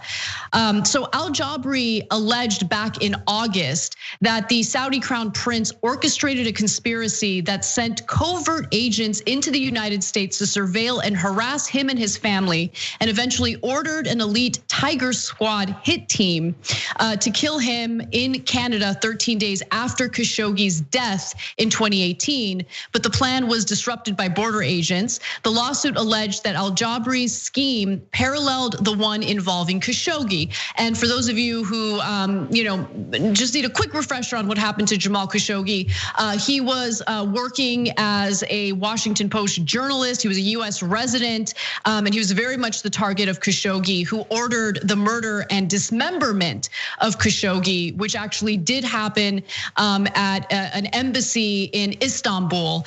An absolutely awful story that Donald Trump tried to help MBS cover for. But just to give you some more details on this story, the State Department is in fact considering immunity for MBS. A State Department recommendation could also lead to the dismissal of the prince as a defendant in other cases recently filed in the United States, including ones accusing him of directing the death and dismemberment of dissident journalist Jamal Khashoggi in 2018, and of targeting a hack and leak operation to discredit an Al Jazeera journalist in retaliation for her critical reports on Mohammed and the Crown Prince of the United Arab Emirates. I also want to just quickly note that al-Jabri's 2 children have been detained by officials in Saudi Arabia. So there's certainly a lot of concern about the well-being of his own children. But this is something that we've seen happen over and over again with the Saudi royals and the reaction that they have to anyone who aggressively criticizes them and what they engage in. So. Yeah, so let's break this down further. So number one, Donald Trump now trying to protect someone who chopped someone up, because there are no bounds. There are no bounds. You dismember someone just like ISIS. Oh, great, I love it. Oh, by the way, what is your religious background? Oh, you're a fundamentalist Muslim, extreme, totally radical dictator, fundamentalist Muslim. Love it, love it. Can't get enough of it. Chop someone else up, okay? Now, but this guy that's suing, apparently, according to his lawsuit, that's why it should be adjudicated. The Crown Prince of Saudi Arabia sent someone to murder him in Canada, or a number of people. They go through the United States, which gives us jurisdiction. Okay, luckily they're clowns and it gets foiled. Our own State Department says this guy's a super valuable asset to us, and they say they have overflowing praise for this guy. Now, Trump is saying to the State Department, no, give immunity to the people who are trying to murder him. But wait, then who's gonna work with us? I mean, this is literally a license to kill. He's saying, yeah, I don't care that you killed someone who was a Washington Post columnist and dismembered him. I don't care that you wanted to kill someone who is a State Department source, a really, really valuable one we've praised over and over. You wanted to murder him? No problem. No problem. I'll make sure that you're never held responsible for that. Not criminally, not diplomatically, and not civilly. If they do this, it says to the dictator of Saudi Arabia, you can murder anyone you like. And the American government, if a Republican like Trump is in charge, we'll let you off. We don't mind. Come dismember our columnists, our sources, our agents, it doesn't matter. Just chop up anyone you like. That's the barbaric tyrant that Donald Trump is. The Republicans, you signed up for that? You signed up for supporting a guy who's supporting a dictator, fundamentalist, radical Muslim, dismembering people? That's what you signed up for. That's what you're supporting today. This is not something that's in the past. They're trying to make sure that this guy doesn't get his day in court. And these are all the people who say, the courts, we got to go to the courts. The courts are so important. You know, you have to go to the courts for the 60th time. Oh, you want to go to court against someone who tried to dismember you? No. Donald Trump is making money off of Saudi Arabia. Remember what he said about Saudi Arabia? He's like, why would I be against them? They bought my apartments for $30-40 million. Of course I like the Saudis. Right. I like that you brought that up, Cenk, because I do want to just share the reason why Donald Trump is so affectionate toward the Saudis, regardless of what they engage in. The Kingdom of Saudi Arabia has paid for rooms and meals at the Trump hotels in Washington and Chicago. In 2017, Saudi lobbyists spent $270,000 to reserve rooms at Trump's hotel in Washington. The kingdom itself paid $4.5 million in 2001 to purchase a floor of Trump World Tower, and continues to pay tens of thousands in annual common charges to Trump businesses for that property. And so there's certainly some financial incentives for Donald Trump to have such a cozy relationship with Mohammed bin Salman and the Saudi royals. And it doesn't matter. Like, yeah, Republicans will talk a big talk when it comes to the rule of law and the importance of protecting human lives, especially when it comes to pregnant women who might want to take charge of their own reproductive fate and rights. But when it comes to financial incentives, that's going to trump everything else, no pun intended. And that's certainly the case with this story. The fact that the State Department under Mike Pompeo, who pretends to care about human rights when talking about China, they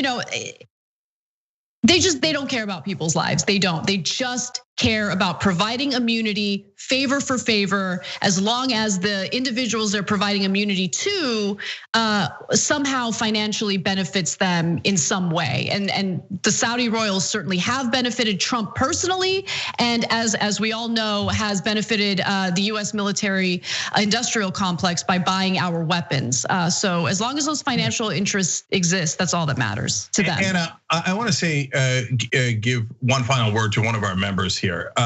Rage Against the Machine wrote in, until this country actually starts caring about prosecuting evil people and starts caring about its citizens, nothing will fundamentally change. And I'm haunted by that because Joe Biden, he's gonna wanna let Trump go on everything. Oh, you stole hundreds of millions of dollars in campaign funds potentially? I'm not gonna investigate, let him go. You pardon all these criminals, thugs, mobsters. Oh, you were in favor of the guy who chopped up somebody and said all of this, everything. Oh, you cheated on your taxes. Biden, he's gonna want to let him go. Oh, healing. Hell no. I'm telling you right now, if the Biden team got their head buried in so far that they can't see that there will be rage if they let Trump go unfairly, unjustly, and let him break all those laws and get away with it. That would be telling everyone, no, only the elites matter. We don't care about you guys at all. We're above the law. We just go around pardoning each other and letting it go. We pardon murderous dictators, we pardon Trump, etc. The justice system in this country is a joke. That's what it'll be if Biden comes in there and goes, nothing will fundamentally change. Nope, I don't look, just like Obama said with Bush and his crimes. We don't look backwards, we look forwards. All the crimes are in the past. You gotta look backwards, otherwise empty all the jails. But you're not gonna do that, right? Oh, you smoke pot, I'll put you in jail. Trump breaks 1,000 laws, nope, not gonna touch him. So Biden better check himself, because if he thinks he can just play patty cakes with these guys, he is very, very wrong. There will be incredible rage. All right, we got to take a break. We'll be right back. I'll predict right here for you, Chris. I think Donald Trump will leave office before his term is up. He'll be humiliated, embarrassed, and I know him. He's not going to want to lose, and he's going to run for the hills. You got that bet all day long. Okay, let's get after it. Now, so look, Cenk has made some good predictions, and this is in good fun. I could not disagree more. There's a little bromance between the two of them. You got that bet all day long, Janky, you. Oh, you stop. In the meantime, let's call him out on the damage. But I just got a Roku set. Did basically a little bit of channel surfing, and I was like, there we are. Yeah. There we are. And then I turned it on, and it was John and Brett on Damage Report making fun of me. Oh no. So you are so busted. I even took a picture of it, okay? And they're talking about my predictions. I got a new prediction for you, John Iadarola. You're doing a show that's blowing the doors off everybody. Young Turks is the largest online news network, not a big deal. We're gonna rock the boat. We're gonna be counter-establishment. We're gonna tell people the truth to the best of our abilities. We're so sick of this corruption. We're not the robots on TV. I actually care about the news. Guilty, I care. Fourth day on Occupy Wall Street. Last night we launched Wolfpack. It's us pushing our ideas out there, trying to help the country in every way that we can, trying to make this place just a little bit better. Reporting from the Hillary-Bernie debate, I gotta be honest, you know what we do, we cover it for real. For us, this system isn't working. Free and fair elections. And when he told the cops that day, when they came to drag her away, and he said, if you're gonna chain her, you're gonna chain me. If you're gonna arrest her, you're gonna arrest me.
Bartholomew Joseph Kyle. I do audio for the main show, The Young Turks. I also do audio for Post Game. I started in 2006. I met Cenk Uygur at the Iraq for Sale screening that was directed by Robert Greenwald. And watching that, I want to figure out a way to be part of something that's genuine and authentic.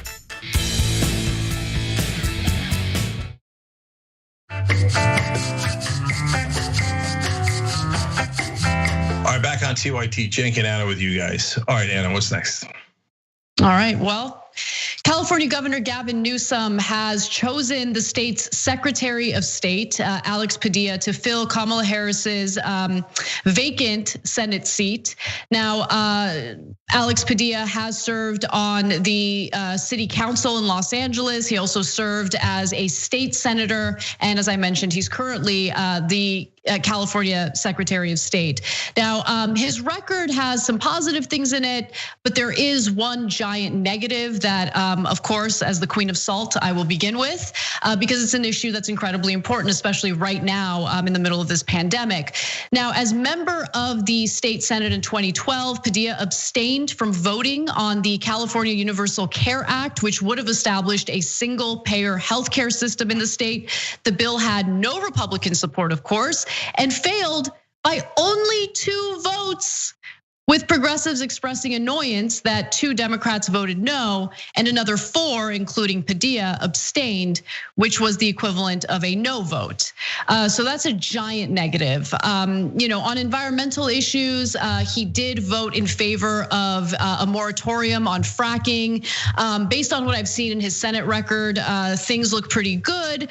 In 2014, though, he authored the bill that banned plastic bags at grocery stores, which was hotly contested by Republicans and some Democrats, which look, banning the plastic bags, great, but I think that we need to be a little more critical of these efforts in forcing individuals to change their behaviors while not doing enough to hold fossil fuel companies accountable. So look, based on what I've seen, he has attempted through his votes in the state Senate to hold some of these companies accountable. He did vote in favor of a moratorium on fracking and has really focused on environmental issues in the state.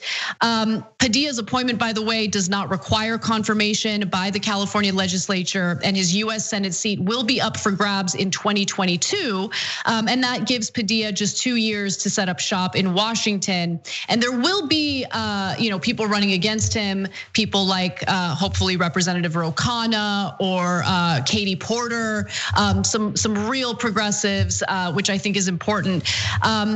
One other thing I do want to mention, I think this will appeal to you, and it definitely appeals to me. When he was in the state Senate, Alex Padilla voted in favor of a constitutional, a constitutional convention in order to overturn Citizens United to get money out of politics. So he is on the right side regarding money in politics and getting that virus out of our political system. Yeah, so look, almost on that vote alone, he at least has an upside. But by the way, that was Wolfpack's bill. The person who helped pass that bill, it was Allison Harsin, who's now at TYT. She's the leader of the TYT Army and Community. And she's the one that pressured legislators like Padilla to pass that bill. And she did an amazing job with it. But I give credit to Padilla and everyone else who voted for it.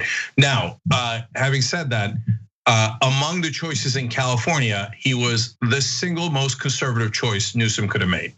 And of course, Newsom, as always, with every California Democrat, they always choose the most conservative option. And then, we have this irony of the right wing and Republicans saying, "Oh, California, you're so liberal, you're so progressive, man. It's no good." No, every one of our politicians is maxed out like as far right as they could possibly go in a state as progressive as California. And of course, always aided and abetted by the press in California, who are completely compliant and will never actually share the details of any of these folks' track record. So what is Padilla basically? He's just a blank slate. And so, and that abstention vote is classic conservative Democrat move. Oh, somebody's voting and it could affect my career. I don't know which way to go. And plus, all my donors are saying no. I abstain. I'm very, very bold. But it works. It works. They don't want, if he had taken one vote that was considered too progressive. At the time of the convention vote passed, it was controversial enough that it was a hard pass. But the California Democratic Party had not come out against it. So it was a different time. But outside of that, if he had taken any other progressive votes, gone. That plastic bag thing, I'm sorry, but that's nothing. That you get it's such a California thing to do. Put a Band-Aid on a giant gushing wound. Anyway, the options here were Barbara Lee. Barbara Lee's in California. She's a wonderful progressive. Been in Congress for a long time. She's done everything right. She's done everything that the establishment said you're supposed to do. Nope, no Barbara Lee, no Katie Porter, no Ro Khanna, no Karen Bass, no one. Always the most conservative, the most corporate candidate. And then of course he's gonna have a monumental advantage in 2 years. And then when one of those progressives run, all of the press in California will gang up on them and say, "How dare you? Padilla has already been handpicked by the Democratic Party, and he's an ideal dream candidate." They will all write that. That's what they write every single time. The number one problem in California is the press. They love corporate politicians. Okay, so it's interesting that you say that because let's go with the Los Angeles Times, for instance. So of course, whenever you hear something like this is a big news story. You want to know, okay, well, what does Alex Padilla represent? What does his record look like?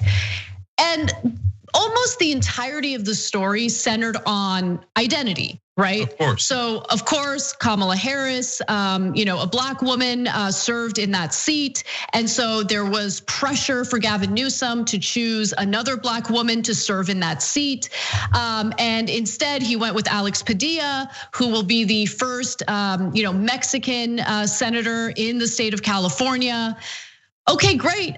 What do they represent though? Let's have a discussion about what he represents. Like, is it just, all black women are the same? Oh, he's a Mexican guy, so that makes up for the fact that it won't be a black woman. Like, this stuff doesn't matter. I know it's offensive to some people, but there are wonderful black women who are serving in governmental roles in California right now who would have been fantastic, not merely because they're black women, but because of what they represent. Karen Bass is a good example. Barbara Lee is a good example. Can we talk about substance for a second? Because I don't know, I mean, look, since I'm a woman, let me put it in the context of what I hear in discussions regarding women in positions of power. Not all women are the same. Some women are more qualified than the other. And I think it's incredibly insulting when these articles are written and these discussions are had, treating women as if they're just interchangeable. There's more to it than that. There's more to it than that. It's so incredibly insulting. I just can't stand it. Yeah, what it does is it commoditizes women and minorities. Oh, they're all fungible. So look, I found a Latino. Let's fill him in. And it's also wildly hypocritical. So you use identity politics nonstop, corporate Democrats. That's the only thing you care about, right? I got a corporate guy, but he's a Latino, he's a this, he's a that, or she's a this or that, right? Okay, well in this case, everybody said black women. But you had a problem. The two most prominent black women in California were both progressives. Never mind, switcheroo, shell game. We met a Latino guy. That's what, of course, Latino. And LA Times, right? Latino, he's so awesome. He's Latino, he's awesome. Oh, Gavin Newsom, you're so awesome. You picked a Latino. Oh, identity politics, I love it. What happened? If they had picked a Latino guy who was a progressive over a black woman who was a conservative Democrat, do you know what would have happened? All hell would have broken loose. Every elitist, every Democrat, and every member of the media in California would have lost their minds because they're all actually conservatives. Members get a giant postgame when we come back.